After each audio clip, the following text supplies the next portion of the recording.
ஓம் சாய்ராம், ஜெய் சாய்ராம். என் அன்பு குழந்தையே, எல்லோரும் கேட்பது சந்தோஷத்தையும் மன அமைதியையும் நிம்மதியான வாழ்க்கையும் தான். சந்தோஷம் என்பது ஒரு தொடர் பயணம். எது அமைதியுடையதோ அதுவே செல்வம்.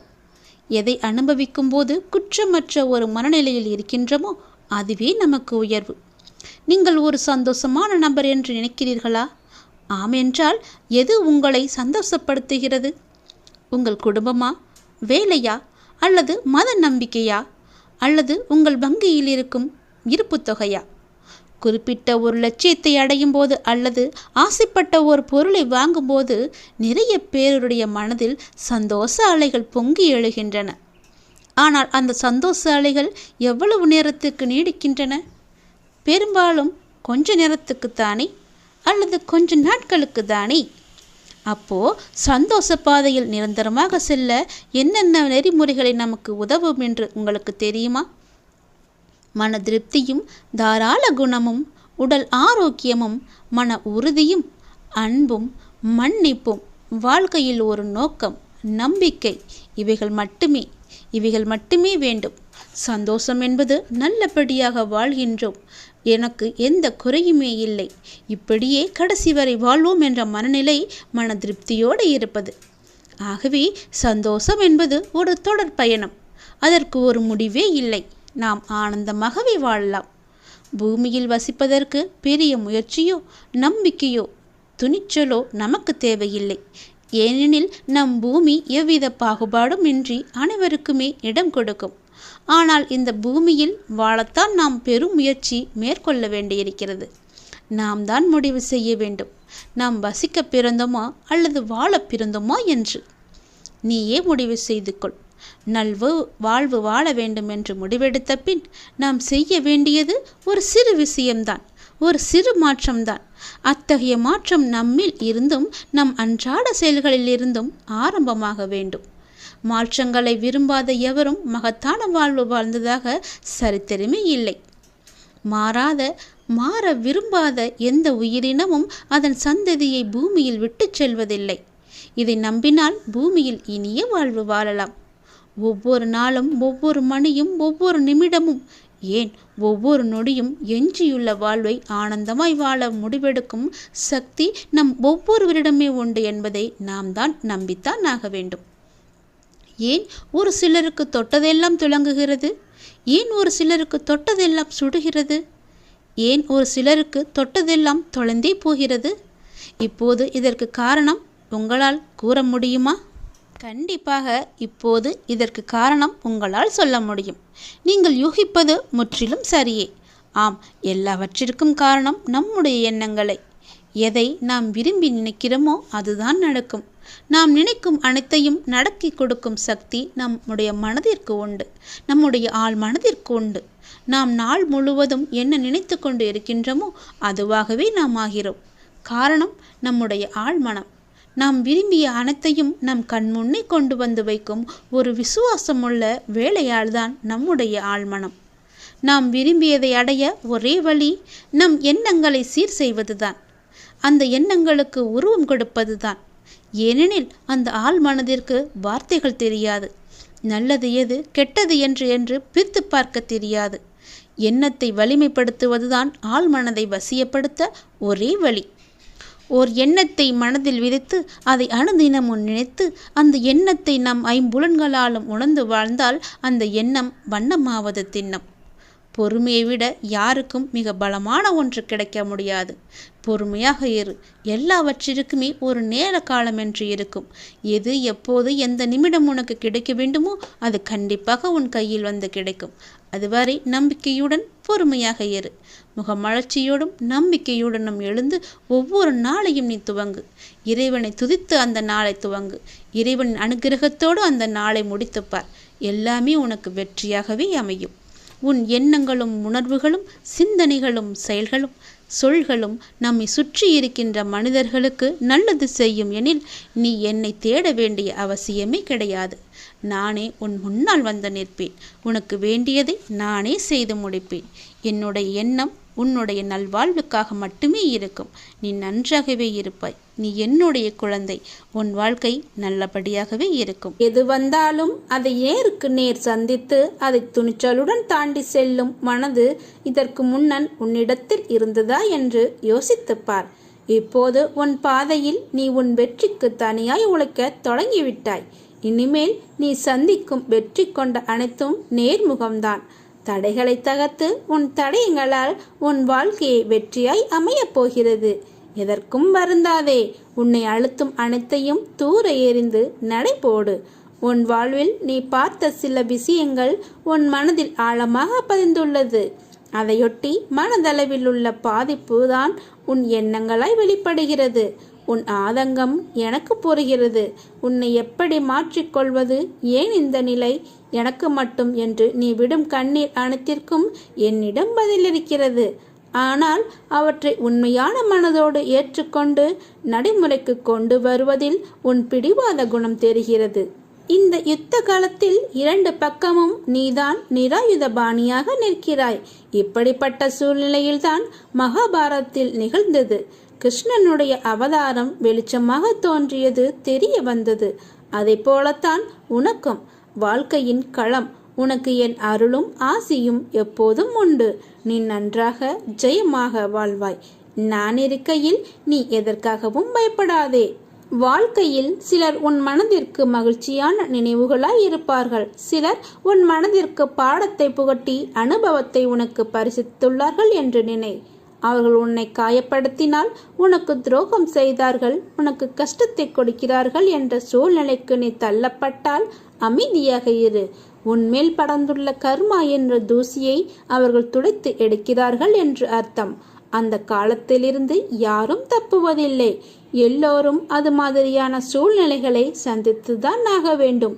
நீயும் தலை நிமிர்ந்து இருக்கும் காலத்தில் நுழைந்து விட்டாய். எது வந்தாலும் அது நேருக்கு நேர் சந்தித்து விடு.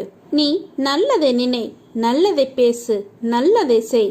எதிர்மறை எண்ணங்களோ எதிர்மறை பேச்சுக்களோ உனது வாயிலிருந்து புறப்பட வேண்டாம். அவநம்பிக்கையை உண்டாக்கும் எந்த பேச்சுக்கும் உன மனம் இடம் தர வேண்டாம். அனைத்தையும் செய்கிற நான் இருக்கும்போது எல்லாம் சுபமாக நடக்கும் என நினை. நான் அனைத்தையும் உனக்கு மாற்றுவேன், ஏமாற்றுவேன் என எப்போதும் நினைக்காதே. என் சொற்படி நடந்தால் உன் வாழ்க்கை சொர்க்கமாக மாறும். நீ சொன்னதெல்லாம் நடக்கும். துன்பத்தின் பிடியிலிருந்து விலகி இருப்பாய். நானும் உனது கடவுளாக இருந்து ஜென்ம ஜென்மமாய் உன்னை காப்பாற்றுவேன். நேரம் வரும்போது மீண்டும் சந்திக்கிறேன். அதுவரை நான் சொன்னதை மனதில் வைத்து பயிற்சி செய். பொறாமையை விட்டுடு. பொறாமையால தான் உனக்கு வரக்கூடிய நல்லதும் நடக்காம போகுது. நீ நல்லது நடக்கணும்னு நினச்சின்னா இந்த எண்ணத்தை முதல்ல விடு சாமி. ஆனால் சாமி, உன்னை மட்டும் நீ நல்லா புரிஞ்சுக்கணும். உலகில் எல்லோரும் ஒரே வாழ்க்கையை வாழ முடியாது. அவருடைய கர்ம வினைகளின் படி தான் அது வேறுபடும். அதே சமயம் உனக்கு நடக்க இருக்கிற நல்லதையும் யாராலும் தடுக்க முடியாது சாமி. இவ்வுலகில் நிறைய பேர் உன்னை விட மிகவும் துயரங்களை அனுபவிச்சிட்டு இருக்காங்க. இருப்பதை பார்த்து நீ சந்தோஷமாக வாழ சாமி. உனக்கு எல்லா நலமும் கிட்டும். நான் சொல்கிறேன், உன் அப்பா நான் சொல்கிறேன். நாமும் பாக்கியசாலிகள். நாமும் நலம் பெறுவதற்கு முயற்சியும் மேற்கொள்ளுவோம் என்ற எண்ணத்தை மட்டும் நீ வளர்த்து கொள்ள சாமி. எதையாவது ஒன்று இழந்தாதான் அதை விட சிறந்த ஒன்று உன்னை வந்து சேரும். நீ இழந்தது உனக்கு நல்லதல்ல என்பது மட்டும் காலம் நிச்சயம் ஒரு நாள் உனக்கு காட்டித்தரும் சாமி. அதுக்காக நீ வருந்தாத. அது உன்னோட நல்லதுக்கு தான் என்பதை நீ நம்பு. நம்பிக்கையோடு காத்திரு. உனக்கு அப்பா நான் இருக்கேன்னு எல்லாம் நல்லதே நடக்கும் சாமி. என்னுடைய நாமத்தை மட்டும் உச்சரிப்பதற்கும் வேறு எதையும் நினைக்காம என்னைய துதிப்போருக்கும் என் வாழ்க்கையையும் என்னுடைய லீலைகளை மட்டுமே மனதில் நிறுத்துவோருக்கும் இப்படி என்னை மட்டுமே தானாக ஆக்கி கொள்வோருக்கும் உலகியலின் இருப்பும் உணர்தலும் நீடிக்குமா என்ன? இத்தகைய உயர்ந்த பக்தர்களை மரணம் என்னும் கோர பிடியிலிருந்து கூட நான் லாவகமாக பிரித்து எடுத்துருவேன். நம் பக்தர்களிடம் நான் அடிக்கடி சொல்வது இதுதான். எவன் என்னை தன் வாழ்க்கை முடியும் தருவாயில் நினைக்கிறானோ அவன் உண்மையில் என்னிடமே வருவான்னு. சாமி, நீ செஞ்ச நல்வினைகள் எல்லாம் அதிகமாகவே கணக்கில் இருக்கு. அதனால தான் நீ இங்கே வந்திருக்க. இப்போது நான் சொல்வதை மட்டும் கவனமாக கேளு. செல்வமும் சுபிட்சமும் நிலையற்றவ சாமி. உன் உடல் அழியக்கூடியது. எனவே ஆசைகளை முழுமையாக திறந்து கடமையை செய்ப்பா. எவன் ஹரியின் பாதங்களில் சரணடைகிறானோ அவன் பேரானந்த பெருநிலையை பெற முடியும். அன்போடு சாய் நாமத்தை சொல்லு. பரமாத்மா உனக்காக ஓடி வந்து உதவுவா சாமி. கடந்தவைகள் அனைத்திற்குமே நன்றி மட்டும் கோரு. உன் துணை மட்டும் எப்போதும் சாயிருப்பா உனக்கு. சோதனை என்று வாழ்வதற்கு இது ஒன்றும் சொர்க்கம் அல்ல சாமி. கொஞ்சம் பொறுமையாயிரு. உனக்காக முடிவில்லா மகிழ்ச்சி அடுத்த மறுமையில் காத்திருக்கிறது. நீ சந்தோஷமா இருப்ப. நீ நல்லா இருப்ப. நல்லது மட்டும்தான் உனக்கு நடக்கும். உன் எண்ணத்துக்கு ரொம்ப நல்லாவே இருப்ப. சிக்கான மனிதனின் தேடல் என்பது அவனது உண்மையான சுயத்தை அறியாமல் தேடுவதாகும். சரணடைந்தவனை கடவுள் கைவிடுவதில்லை. நீங்கள் யார் என்பதை கண்டுபிடித்த பிறகு கடவுள் யார் என்று உங்களுக்கு காட்டுவார். நீங்கள் கண்டுபிடித்த பிறகு நீங்கள் யார் என்பதை கண்டுபிடித்த பிறகு கடவுளை கண்டறியுங்கள். ஆன்மீக நடைமுறைகள் எல்லாமே நீங்கள் உடல் என்ற மாயையிலிருந்து விடுபடுவதற்காகவே. நான் என்ற அறிவு எப்போதும் உள்ளது. அதை ஆத்மா அல்லது பரமாத்மா அல்லது நீங்கள் விரும்பியதைப் போல அழைத்து கொள்ளலாம். நான் என்ற உடல் என்ற எண்ணத்திலிருந்து விடுபட வேண்டும். முதலில் சுயமாகிய அந்த நான் என்று தேட வேண்டிய அவசியமும் இல்லை. அந்த சுயம் எங்கும் நிறைந்திருக்கிறது என்று அதன் மூலத்தை நீங்கள் உணர்தல் வேண்டும். தன்னை அறியாமல் வேறு ஏதாவது தெரிந்தால் என்ன? ஒருவன் தன்னை அறிந்திருந்தால் தெரிந்து கொள்ள என்ன இருக்கிறது? வெவ்வேறு ஜீவராசிகளில் வேறுபாடு இல்லாமல் பிரகாசிக்கும் அந்த சுயம் என்ற வார்த்தை தன்னில் அறியப்படும் போது ஒருவரின் இன்றியமையாத இயல்பு பிரகாசமாக மாறும். பிரகாசம் மட்டுமே தனக்குள்ளே வெளிப்படும். அது அருளின் பிரகாசம். நான் என்ற அகங்காரம் அழிந்து மகிழ்ச்சியின் ஆத்ம மலர்ச்சி தனக்குள்ளே வரும். உருவத்தில் தன்னை அறிய முற்படுதல் தான் தியானம். ஆத்மாவை பற்றிய விழிப்புணர்வு உங்களுக்கு வருமாயின் அதுதான் ஆத்ம விசாரம் எனப்படும். பக்தி உன் குறையை தீர்க்கும். அதற்கு வழி சரணாகதி அடைவது மட்டும்தான். பக்தி இருந்தால் உன்னுடைய குறைகள் எல்லாமே தீர்ந்துவிடும். ஒரே வழி அப்பாவின் பாதங்களை சரணாகதி அடைந்து அவரிடம் உன்னுடைய முழு பொறுப்பையும் ஒப்படைப்பதல் மட்டுமே ஒரே வழி. நமது கடமைகளை சரிவர செய்தல் நமஸ்காரம் எனப்படும். ஆசை, இன்பம், சுகபோகங்கள் விஷயங்களை எல்லாம் அனுபவித்து ஒழித்தல் என்பது தீயை பெட்ரோலால் அணைக்க முயல்வது போன்றதே. புரிகிறதா? தீயை பெட்ரோலால் அணைக்க முயல்வது போன்றதுதான் உன்னுடைய சுகபோகங்கள் விஷயங்கள் எல்லாம் அனுபவித்து ஒழித்தல் என்பது. அனுபவிக்க அனுபவிக்க விஷய வாசனை வலுத்து மென்மேலும் நம்மை துன்புறுத்திவிடும். புலனின் இன்பத்தை தவிர்த்தாலேயே அவற்றின் நாட்டம் பலவீனம் வரும் என்பதை தெரிந்து கொள்ளுங்கள். ஆசை இல்லாமல் இருந்தால்தான் நமக்கு நிம்மதி கிடைக்கும். ஒன்று கிடைத்தால் இன்னொன்று என்று அடக்கி கொண்டே போகும்போது நமக்கு துன்பமும் நிம்மதி இழப்பும் தான் ஏற்படும். அப்பொழுதே ஆன்ம நாட்டத்தால் நம்மை எதுவுமே அடைய முடியாது. நம்மிடம் பேராசையின்றி இருந்தால் மட்டுமே நாம் எல்லாவற்றையுமே அடைய முடியும். அப்பொழுதுதான் ஆன்ம நாட்டம் நமக்குள் ஊடுருவி எல்லாவற்றையுமே அகற்ற முடியும். நிம்மதி நமக்கு தானாக வரும். துன்பத் துயரங்கள் எல்லாமே ஓடி ஒளிந்துவிடும். என் சுக வாழ்வு ஒரு மேகத்தை போல கலைந்து போனது. கஷ்டமான நாட்கள் என்னை கைது செய்து விட்டன. மனதும் நரம்பும் தளர்ந்து விட்டதால் இரவு நேரங்களில் உறக்கம் வருவதில்லை. நன்மைக்கு காத்திருந்தேன், ஆனால் தீமை வந்தது. நம்பியவர்கள் துரோகத்தை இழைத்தனர். நீதியாக நடந்தேன், அநீதி என்னை அரசால வந்திருக்கிறது என்றெல்லாம் நீ புலம்புகிறாய். வெளிச்சத்திலேயே உன் கால்கள் இளறுகின்றன. பகலிலேயே உன் கண்கள் இருட்டை சந்திக்கின்றன. சந்தோஷத்தை உணராமல் உன் மனம் தடுமாறுகிறது. எப்போதும் துக்கத்திலேயே மூழ்கி கொண்டிருக்கிறது. மொத்தத்தில் நீ இப்போது நீயாக இல்லை. இதுதானே உன்னுடைய நிலைமை? குழந்தையே, நீ அவசரப்படுகிறாய். என் மீது மட்டுமல்ல, வாழ்வின் மீதும் உனக்கு நம்பிக்கை வேண்டும். எதிர்காலத்தின் மீதும் நம்பிக்கை வேண்டும். இப்போது உள்ள நிலையில் எல்லாமே உனக்கு எதிராக போனது போல தோன்றினாலும் கவலைப்படாதே, அது உலக இயல்பு. எதற்கும் முடிவு உண்டு. நல்லவர்கள் என்றும் தோற்பதில்லை.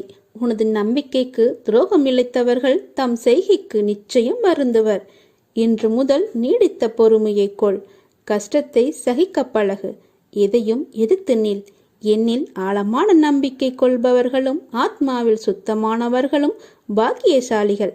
விரைவில் உன்னை துன்பத்தில் இருந்து மீட்டெடுப்பேன். தைரியமாக செயல்படு. உனக்கு நல்ல முடிவை அனைத்தையும் சாதகமாக நான் தருகிறேன். நீ என்றைக்கும் வாழ்வில் உண்மையாக இரு. அந்த வழியே உன் தடைகளையெல்லாம் தூளாக்கிவிடும். உன் அப்பா நான் உனக்கு துணையாக இருக்கிறேன். எது உன்னை துன்புறுத்தினாலும் கவலைப்படாமல் இரு. எது வந்தாலும் எதிர்த்து நின்று போராடு. எதுவும் என்னை மீறி நடக்காது என்பதை நீ தீர்க்கமாக நம்பு. அனைத்தும் நன்மைக்கே என்பதை தீர்க்கமாக நம்பு. சகித்து கொள்ள முயற்சி செய். எனது தாமரை பாதங்களில் சமர்ப்பித்து விடு. எதுவும் நிரந்தரமில்லை. எல்லாம் ஒரு நாள் மாறும். என்னை நம்பி வந்த உன்னை எத்தனை ஜென்மங்கள் எடுத்தாலும் உன்னை நான் தாங்கி நிற்பேன். ஆரம்பத்தில் என்னை நிராகரித்து உன் மனம் போன போக்கில் நீ சென்றாய். கடமையே என்று என்னை பூஜித்து வந்தாய். ஆனால் காலங்கள் பல கடந்து பல முறை அற்புதங்களை நிகழ்த்தி என்னை நீ புரிந்து கொள்ள வைத்தேன். நினைத்துப்பார், எப்படியோ வாழ்க்கையை நகர்த்தி கொண்டு வந்தாய். ஓடிக்கொண்டே இருந்தாய். கீழே விழுந்த உன்னை எனது கரம் கொண்டு இழுத்து வந்தேன். நீ எத்தனை முறை விழுந்தாலும் தோற்றதாக அர்த்தமில்லை. ஜெயித்து கொண்டு வந்திருக்கிறாய். இதை நினைவில் நிறுத்திக்கொள். பல பேர் வாழ்க்கையை வாழ்வதற்கு தைரியமில்லாமல் இன்றும் பல துயரங்களை அனுபவித்து வருகின்றனர். ஆனால் நீயோ அனைத்தையும் கடந்தது நானே கதி என்று இருக்கிறாய். என்னை நம்பி என்னிடத்தில் பொறுப்புகளை ஒப்படைத்து சதா சர்வ காலமும் என்னை விடாமல் பூஜித்து கொண்டிருக்கிறாய். உன்னை வழி நடத்தும் ஆசான் நான். உன்னை வாழ்க்கையில் வியக்கும் வண்ணம் உயர்த்துவதே எனது கடமை. நான் இருக்கிறேன். நம்பிக்கை மட்டும் நீ இழந்து விடாதே. அனைத்தும் என்னையே சேரும். எதுவாக இருந்தாலும் என்னிடத்தில் சொல்லிவிட்டு செயல்படு. எனது பரிபூர்ண ஆசீர்வாதம் உனக்கு எப்போதும் உண்டு. உனது கர்ம பலன்களை விலக்கிவிட்டேன். உன்னை வாழ வைப்பது என் பொறுப்பு. பொறுமையாக இரு. அப்பா நான் இருக்கிறேன். நிழலாக என்றும் உனக்காக நீ செல்லும் இடமெல்லாம் உன் கூடவே வருவேன். விழுந்து விடுவேன் என்ற பயத்துடன் நீ ஓடாதே. விழுந்தாலும் என்னால் முடியும் என்று எழுந்து விடுவேன் என்ற நம்பிக்கையுடன் ஓடுங்கள். வாழ்க்கையில் நிச்சயம் நீ வெற்றி என்ற தீபத்தை ஏற்றுவாய். ஒருவரின் மனதை உடைக்க எவராலும் முடியும். ஆனால் அம்மனதை தேற்றுவதற்கு ஒரு சிலரால் மட்டுமே இயலும். நான் இருக்கிறேன் உனக்காக. உன்னை தேற்றுவதற்காக நான் வந்து கொண்டிருக்கிறேன். அனைத்தையும் என்னிடம் சமர்ப்பித்துவிட்டு நீ மௌனமாக இரு. நிதானமாகவும் இருக்க கற்றுக்கொள்.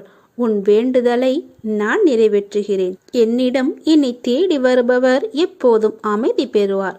அவர்களின் எல்லா விருப்பங்களையும் நான் நிறைவேற்றுவேன். எனது குழந்தைகள் நிறைய நம்பிக்கையுடன் என்னிடம் வருகிறார்கள். நான் அவர்களை வெறும் கையோடு திருப்பி அனுப்ப மாட்டேன். இது நான் எனக்குள் எடுத்திருக்கும் வாக்கு, சபதம். உனக்கு ஏற்பட்ட அவமானங்களும் உறவால் ஏற்பட்ட பிரிவும் என்னை நீ வணங்குவதால் உனக்கு விரைவில் நல்ல செய்தி கிடைக்கும். அவமானங்கள் எல்லாம் தூசியாகும். பிரிந்த உறவோடு நீ ஒன்று சேருவாய். நிச்சயம் இது நடக்கும். அப்பா நான் சொல்கிறேன்.